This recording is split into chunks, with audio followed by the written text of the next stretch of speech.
Well, I am experiencing FOMO at the moment. Fear of missing out. They're all clearing up. This is a fabulous local market. just next, very close to the hotel where I'm staying in Paris. He's shoveling the remains of the ice back into for use tomorrow. But I've missed all the food, all the fish, all the fun. Because I've been quiet in my hotel room, actually, reading, amongst other things. Oh, I watched a bit of the opening of the refurbished Notre Dame with all the dignitaries and the men in frocks, and I couldn't bear to watch it much more of it. And then I read with great interest and affection the translation of the eulogy of my brother Bill, who's passed. It turns out he was a doctor, a PhD, an academic. I knew he was bright, but he was a very humble and quietly spoken man, was our Bill. Ah dear, the conversations we could have had. The conversations we could have had. Look, I've missed all the action. Look, they're all clearing up. It's been open all morning and I never knew. He's finished. Bonjour. Look, we could have had some salmon. Oh dear, he sold all his oranges. Goodness me. Do you ever have that feeling that whilst you've been idling your time doing something else, you realise that you've missed out? Look at these lovely colourful olives. You discover you've actually missed out where the colour and the noise and the action is. That's the modern conundrum, I think, if you ask me. Well, it's my modern conundrum. There is so much going on all the time, so much to interest, so much to enjoy, and your best mates and your friends, they're always doing really exciting things, aren't they? And so you can't rest. You've always got to be active. You've got to be sucking up the next experience, so that you can post it on Instagram or Facebook, or in my case, YouTube. Oh dear, the lives we live. Now these folks have calmed down. They're having a moment. I watched. Now this is going to be controversial. I think you can turn off now if you are particularly attached to the Christian Christmas story, which of course I've grown up with, and it's all true. But I've just watched this morning with a cup of tea in my hotel room.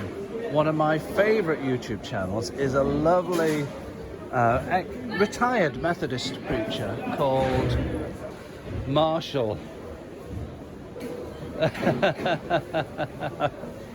Oh dear, it'll come to me. I'll fill it in later. YouTube channel, and he's a Christian non-dualist, and he was talking very unapologetically about the myths of the Christian Christmas story. There was no virgin birth. There were no wise men. There were no shepherds in the fields. There were no angels. I mean, who in the right mind would think that anyway? But we're prepared. We're all prepared. I'm prepared. I was prepared to put those on hold whilst we did the school play, especially if you had the part of baby Jesus. It was very important to believe in. Or I was one of the I was one of the three kings from Orient, and of course, the whole point of a myth, both whether it be a Christian Christmas story myth or a Greek god myth, or indeed modern myths, the value of a good myth is not whether it's true or not, but it's whether it is a true depiction of some greater truth. Now, if that sounds a little bit double speak, I'll have another go. How do you know when something is true? Well, either you experienced something, like I've just eaten a tuna and tomato quiche from the local boulangerie, heated up for me very, very nicely, and that was true. I experienced it.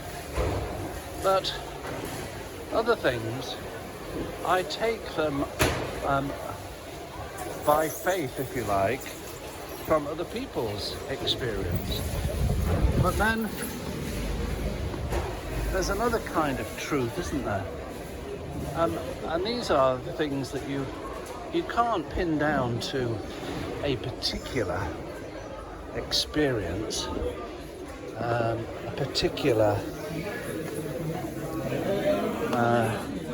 statement of facts from somebody else, but nonetheless you take it to be true.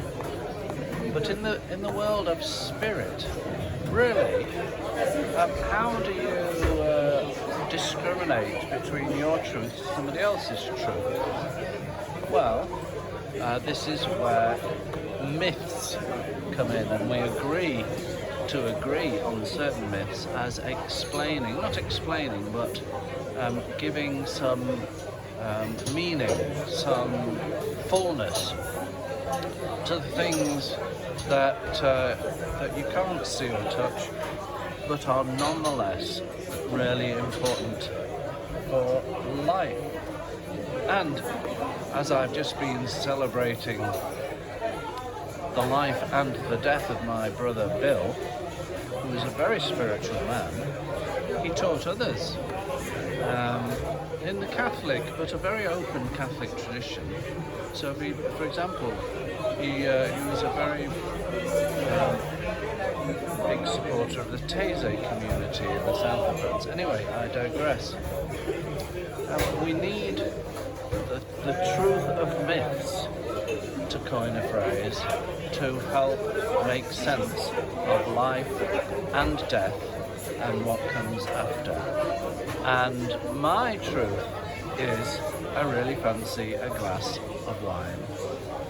Right now, that's what I'm going to have.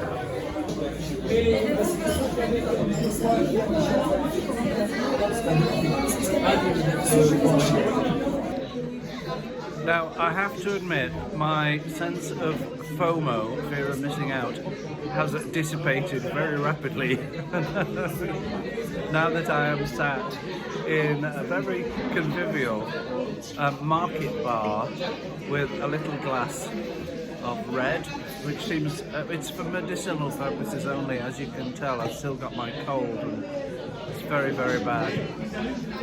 But so I'm drinking red wine as a medicine. But I wanted to, as I do, add a coda to this idea that the Christian Christmas story is just a myth. It's not just a myth. It's a very good myth, because we are all born anew. There's an ongoing process. This is a spiritual journey. I don't want to go down that avenue with this, but we give myth a miss. We give myths a bad press, a bad write-up. We dismiss myths. he that dismisseth myths is a myth dismisser. You'll have to forgive me, I seem to be in a festive mood and I didn't know until it came out. But they're not the only. A myth doesn't mean that it's not true. I'd say a myth is the closest we get to understanding something profound. And in a very real sense, modern science is a myth.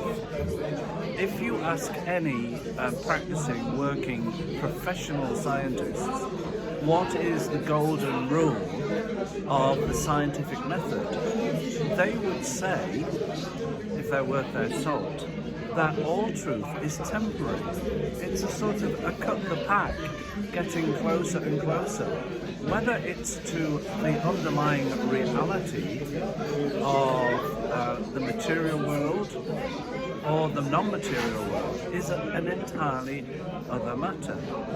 Now, most of us, including me, have fully bought into the myth of modern science.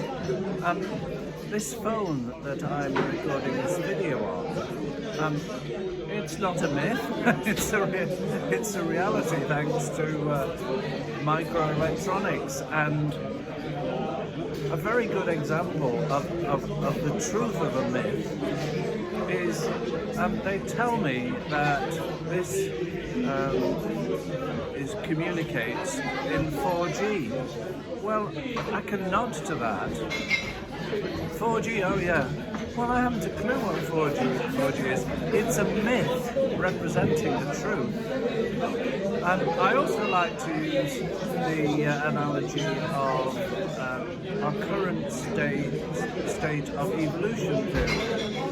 I nod to that, but honestly, when did you last get out your rock hammer and go fossil hunting and explore the missing linkages in the evolutionary chain that Darwin was very well aware of as well? So evolution is a myth, but it's a working version of reality that makes sense, certainly for the time being. Now, the biggest shift in myth-making that I am hot on the trail of, and you know this very well because I've talked a lot about it, is consciousness. And the accepted myth in our society, certainly Western society, is that consciousness is an emergent property of the complex firings of neurons in the brain. What Amal Seth calls pate, the pate of the brain. Well, this is a myth. They don't know that for sure. I can assure you they do not know that, and they cannot prove that. And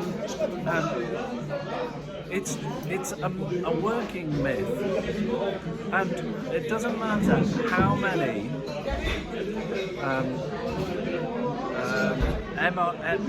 MRI scanners or fMRI scanners they point at your brain to, even if they could get it to the finest resolution, so that even if you had the thought, oh, I could just do with a coffee now, or whatever your tipple is, you could identify exactly which neurons were firing to get yourself a coffee.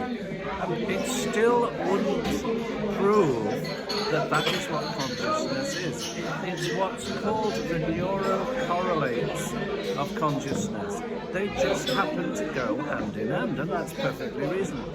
But it is not causal. It's a description of a process, as most science is. Science deals with descriptions of process, it's not very good at causes, certainly not first causes of process. And for me, I'm going to shut up in a minute and just drink my wine. It's Sunday, for heaven's sake. We don't talk about things like this on a Sunday. Honestly, the neural correlates of consciousness don't have a Christmas party. Dear. Well, they will be firing at your Christmas party. They will be firing, but that's not the cause of it. As you know, I'm on the trail of what is the underlying reality of consciousness, and I am very much of the persuasion that I can't prove it. So anyway, it's my myth is that consciousness, or unitive mind, let's call it that, is primary because it has an intentionality. In the trade teleology, it has intention and it also has value. In other words, you're here for a reason, and that reason is to drink red wine in the market on a Sunday in Paris just before Christmas. Cheers.